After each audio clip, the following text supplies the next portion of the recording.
हम बात करेंगे कि जो 2014 और 16 वाले टीईटी वाले शिक्षक हैं, वो सक्षमता के बाद जो राज्यकर्मी बन जाएगा उनका वेतन कितना होगा।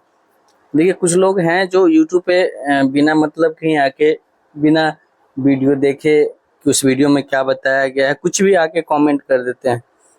तो दोस्त, मैं बताना चाहूँगा कि अगर यूट्यूब पे कोई वीडियो डाल रहा है तो उसके पीछे बहुत सारा एनालिसिस होता है। कोई भी आदमी ऐसे ही नहीं मुंह उठा के आके वीडियो डाल देगा, ठीक है।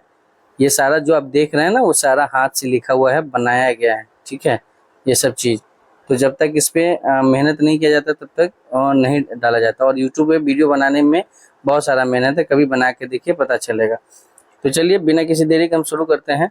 2014 और 16 जो टीईटी वाले हैं उसका अभी जो सैलरी क्या है उसके बारे में बात करेंगे। और ये जो भी सैलरी अभी मैं बता रहा हूँ, ये सैलरी जो लोग पेमेंट पा रहे हैं उनसे पूछने के बाद बता रहे हैं, ठीक है। तो चलिए शुरू करते हैं। देखिए, अभी जो 2014 वाला है, तो 2014 वाले जो शिक्षक हैं उनका मूल वेतन बन रहा है 27,010 रुपया। DA 46% अगर ऐड करेंगे तो 12,425 हो रहा है। HRA यानी होम अलाउंस 10,180 प्लस इसका 4% मूल वेतन का। और जो मेडिकल है वो 1,000 रुपया दिया जाता है। तो इसलिए इनका जो पूरा ग्रोस सैलरी होता है वो है 41,515 रुपया, जिसमें से EPF हर महीने 1,800 रुपया डिडक्शन होता है। तो इनके अकाउंट में जो सैलरी आता है अभी वो 39,715 रुपया आता है, ठीक है। उसी प्रकार से इधर 16 वालों का है, तो 16 वाला इनसे 2 साल छोटा है, इन 2 साल बाद ज्वाइन किए हैं, तो इनका जो मूल वेतन बन रहा है वो 26,210 रुपया। 46% DA यानी महंगाई भत्ता 12,056 रुपया बन रहा है। HRA 4% ग्रामीण क्षेत्र में तो 1,048 रुपया।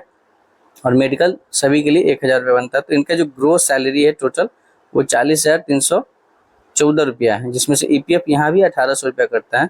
तो जो नेट अकाउंट में जिनका डिपॉजिट होता है वो होता है 38,414। अब ये बात रही अभी जो मिल रहा है इनको, वो वेतन है। अब बात करेंगे हम कि जो सक्षमता परीक्षा हम लोग पास करेंगे तो उसके बाद जो है इन 14 और 16 वालों को क्या मिलेगा, क्या इनका कम होगा या ज़्यादा होगा, ठीक है। तो इनका देख लीजिए, मूल वेतन जो है 27,010 है, इनका 26,210। तो चलिए हम नीचे चलते हैं, सक्षमता पास करने के बाद कितना वेतन मिलेगा। तो उससे पहले मैं आपको बता देता हूँ फिटमेंट मैट्रिक टेबल के बारे में। देखिए, फिटमेंट मैट्रिक टेबल क्या कहता है कि जो शिक्षक हैं, जो यानी ये कोई भी जॉब में आप स्टार्टिंग जब करते हैं और उस समय जो आपको सैलरी मिलता है वो उसको एंट्री पे कहा जाता है। जब प्रवेश करते हैं, जब एंट्री करते हैं जॉब में, तो उस समय जो मिलता है यानी स्टार्टिंग सैलरी कहा जाता है। तो इनका कहना है कि जो शिक्षक 10 साल 12 साल से हैं, ठीक है, तो एक मतलब उनका जो स्टार्टिंग सैलरी जो अभी न्यू वाला ज्वाइन करेंगे तो BPSC का यही स्टार्टिंग सैलरी 25,000 बेसिक पे है, इनका 28,000। लेकिन इन लोगों का तो हो सकता है कि किसी का 27,000 भी होगा बेसिक पे और किसी का 29,000 भी, 30,000 भी बेसिक पे होगा। तो अगर इनके अकॉर्डिंग दिया जाए तब तो इनका वेतन घट जाएगा, ठीक है। तो यहीं पे पे प्रोटेक्शन काम करता है। और मैं आपको दिखाऊंगा भी कि जो सक्षमता परीक्षा का जो पूरा नियमावली आया था तो उसमें पे प्रोटेक्शन की बात कहा गया है। और ये भी बात कहा गया कि फिटमेंट मैट्रिक्स टेबल ये उन्हीं का अंग है। उसी PDF के फाइल में सबसे नीचे वाले फिटमेंट मैट्रिक टेबल का दिया गया है कि इसके अकॉर्डिंग किया जाएगा। तो वैसे शिक्षक जिनका 25,000 या जो 2 साल 3 साल से कर रहे हैं उनका जो इसके अंदर में बेसिक पे है उनको तो यही मिलने वाला है। लेकिन जिनका इनसे ज़्यादा है तो वो किस आधार पर मिलेगा, जैसे कि अभी हमने बताया कि 27,010 रुपया इनका बन रहा है 2014 वालों का। तो हो सकता है इनका इंडेक्स कितना है ये भी हमको कंफर्म नहीं है। मान लीजिए कि इनका इंडेक्स, मान लीजिए कि ये 9वां नंबर 9 बार इंक्रीमेंट हुआ होगा तब जाके पेमेंट बना होगा। तो यहाँ पे जो है ऐसा नहीं है कि इसमें भी जो 9वें नंबर पर पेमेंट होगा वो इनका बनेगा, नहीं। फिटमेंट मैट्रिक टेबल को अच्छे से समझिएगा। ये इनका कहना है कि आपका जो 27,010 रुपया बेसिक पे बन रहा है तो इससे कम नहीं होगा। लेकिन फिटमेंट मैट्रिक टेबल में जिस भी इंडेक्स में 27,010 से ज़्यादा या उसके आसपास हो, यानी 27,010 से कम नहीं होना चाहिए पेमेंट, तो वो बेसिक पे आपको दिया जाएगा। जैसे यहाँ देख रहे हो चौथे नंबर पे, तो 1 to 5 के लिए 27,320 है, और उससे पहले है 26,500 जो इससे कम हो जाएगा, और 28,140 जो बहुत ज़्यादा होगा। तो यानी फिटमेंट करने का मतलब कि आपका जो बेसिक पे जिसमें इंडेक्स में फिट बैठेगा वो उतना पेमेंट बेसिक पे मान के आपको पूरा पे किया जाएगा। ठीक है, तो इन बेसिक पे समझ गए क्या होगा, 27,320 रुपया। उसी प्रकार से इनका जो है, इनका जो आप देख पा रहे होइएगा, जिनका अभी 26,520 है 16 वालों का, तो इनका कितना हो जाएगा, तो इनका देखिए 26,520 है, तो देखिए इनका 26,520 ही रहेगा, क्योंकि इनके तीसरे इंडेक्स में ही 26,520 रुपया आ जा रहा है, तो इनका इंडेक्स यही रहेगा, बेसिक पे यही मिलेगा, बस एनपीएस वगैरह का उनको फायदा होगा। तो चलिए हम बारी बारी से पता करते हैं कि क्या होगा, इनका वेतन क्या होगा। देखिए सक्षमता पास करने के बाद मूल वेतन 27,320 हो जाएगा 14 वालों का, डीए 12,567 है। एचआरए आपको अगर ग्रामीण क्षेत्र में मिलता है तो 1093 रुपया, अगर शहरी में मिलता है तो ये 16% तक जाएगा, तो उसके अकॉर्डिंग आप कैलकुलेट कर लीजिएगा। मेडिकल 1,000 यहाँ भी देंगे, यहाँ भी देगा। तो इनका जो ग्रोस सैलरी होता है 41,980 रुपया होता है। ठीक है, और एनपीएस जो है, एनपीएस इन दोनों को ऐड करके उसका 10% निकालिएगा, तो इनको जब ऐड करिएगा तो ये हो जाएगा 39,890 के आसपास हो जाएगा, जिसका 10% 39,89 रुपया अप्रोक्सीमेशन में लिया गया है। तो जब इनका नेट सैलरी निकालेंगे तो 37,941 रुपया इनके क्या चीज़ में जाएगा, अकाउंट में जाएगा। अब यहाँ आप देख पा रही होइएगा, तो यहाँ 37,000 रुपया, यहाँ 37,000 रुपया अकाउंट में जा रहा है, और यहाँ पर जो आप देख पा रही होगा यहाँ 39,000 रुपया जा रहा था।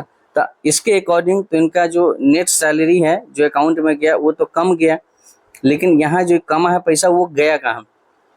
देखियो पुराने वाले वेतन में क्या होता था, 1,800 रुपया आपका जमा होता था, लेकिन इसमें क्या किया है, एनपीएस 3900 अप्रॉक्स 4,000 रुपया आपका अकाउंट से काटा गया है। तो अगर देखिएगा तो 41,000 रुपया है, 39 से 41,000 हुआ है, मतलब ज़्यादा का अंतर नहीं होगा। जिनका भी बेसिक पे स्टार्टिंग बेसिक पे से ज़्यादा है तो उनका ज़्यादा का मुनाफा नहीं है। जो 5 साल 6 साल 10 साल से जॉब कर उनको ज़्यादा का बेनिफिट नहीं मिलने वाला है, जो एनपीएस में मिलने वाला है वही एनपीएस का मिलने वाला है। तो 4,000 रुपये आपका एनपीएस में ये चला गया, और 10% आपका डिडक्ट होगा और 14% सरकार ऐड करेगी, तो कुल मिला के जो आपके एनपीएस में जमा होगा वो 9,866 रुपया जमा होगा। तो अगर इन दोनों को मिला दिया जाए तो अप्रॉक्स आप कह सकते हैं कि 37 और 46 47 यानी 47,500 के आसपास का टोटल अमाउंट होगा एनपीएस को ऐड करके। उसी प्रकार से 2016 वाला का भी 26,520 ही रहेगा, डीए आपका 12,200 रुपया होगा, एचआरए आपका 1,060 रुपया, मेडिकल 1,000 रुपया, ग्रोस सैलरी आपका जो है वो 40,760 रुपया होगा, एनपीएस 10% है, तो इनका इन दोनों का जोड़ के तो 3872, तो नेट सैलरी जो इनके अकाउंट में आएगा वो 36,908 रुपया। अब यहाँ भी देखिएगा तो यहाँ पे इनका नेट सैलरी आता था 38,414, लेकिन यहाँ पे आएगा 36,900, अप्रॉक्स 1,000-1,200 रुपये यहाँ पर कम ही हो जा रहा है अकाउंट में। लेकिन यहाँ ये है कि एनपीएस में वहाँ 1,800 जमा होता था और यहाँ जमा हो रहा है आपका 3,872, तो 2,000 रुपये यहाँ एक्स्ट्रा जमा हो रहा है, और ऊपर से 5,421 सरकार ऐड करेगी, तो कुल मिलाकर जो है आपको एनपीएस में जमा हो जाएगा कितना, 9239 रुपये। तो इनका भी अगर देखा जाए तो दोनों को ऐड करिएगा तो अप्रॉक्स जो है 46,000 के आसपास इनका भी सैलरी बनता है एनपीएस लगा के। ठीक है, तो यही छोटा सा ये था कंपेरिजन था। तो जो वैसे लोग जो 10 साल 12 साल या 6-7 साल से जॉब कर रहे हैं तो उनको अकाउंट में थोड़ा कम पेमेंट आएगा पहले के मुकाबले, लेकिन आप ये कह सकते हैं कि एनपीएस में आपका अच्छा जमा रहेगा फ्यूचर के लिए, तो जब आप रिटायरमेंट होंगे तो वहाँ उस समय वो काम करेगा। वैसे 1,800 रुपये यहाँ पता भी नहीं चलता था कि और दिखता भी नहीं था, लेकिन एनपीएस में क्या होगा, एनपीएस जब आप राज्यकर्मी बनिएगा तो एनपीएस का एक अपना एप्लीकेशन है जिसमें एनपीएस शो होता है। और फिटमेंट मैट्रिक्स टेबल क्या है आप समझ गए होइएगा।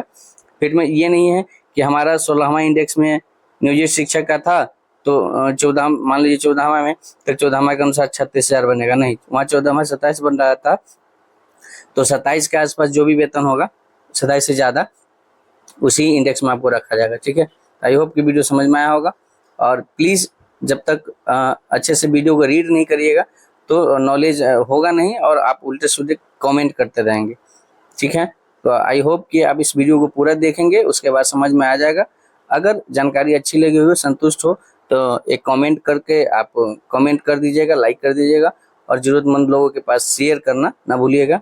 अगर चैनल पर नए हैं तो चैनल को सब्सक्राइब जरूर कर लीजिएगा। मिलते हैं नेक्स्ट वीडियो में, तब तक के लिए धन्यवाद।